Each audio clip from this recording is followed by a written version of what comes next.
let's move on to the United Kingdom, Europe's America. All this week, the UK has been captivated by revelations in a new unauthorised biography of Prime Minister David Cameron. And if you're thinking, what about David Cameron could possibly be captivating? Well, just wait.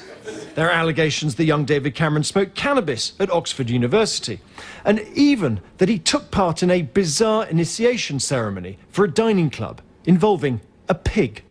Oh, bizarre is a kind way of describing it, because the actual allegation is that a dead pig's head was resting in the lap of a dining club member, and then, and I quote, the future PM inserted a private part of his anatomy into the animal's mouth.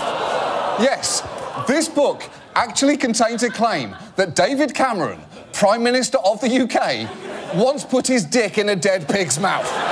And look, this is just the word of a single source published in an unauthorised biography. We do not know if this is true, but please let it be true. Because a Prime Minister receiving oral copulation from a dead pig hits the perfect sweet spot between one of the most horrific things ever and one of the most amazing things ever. And again, this is based on a single source, and even the co-author's rationale for including it is a little thin.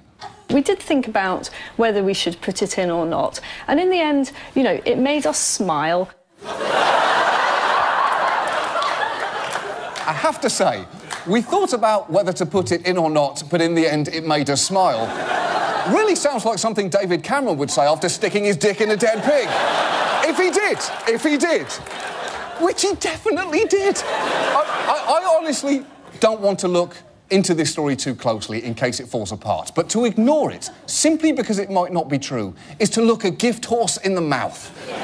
A mouth tenderly wrapped around the thrusting penis of British Prime Minister David Cameron. And it's made even better by the fact that it's almost impossible to discuss this story on television, even though many people have very clearly wanted to.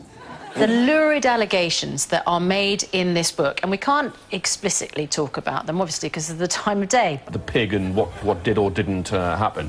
And now they've turned... Enough said, I think, don't you? Well, I could see a lot more on that. Enough said. Do you anticipate many leaving to join the Lib Dems? Well, I think, you know, you've also got this issue of the Prime Minister putting his cock in a dead pig's mouth. OK, Dan, do you know what, mate? Right, one, it's an allegation. Two, your choice of language in referring to that, I think, far goes beyond what is permitted at this time of the day. OK, but in that caller's defence, putting his cock in a dead pig's mouth probably is the politest possible way to say it. Consider the alternatives. David Cameron was sucked and fucked by a Christmas ham. Is that better? Is that better? David Cameron received an unenthusiastic blowy from 1/3 of a BLT. Do you prefer that? You tell me a delicate way to put this. I'm not kidding. Go on Twitter right now and tell the British media a more delicate way to put it using the hashtag respectful interspecies facefuck. Do it. Have it. Have at it.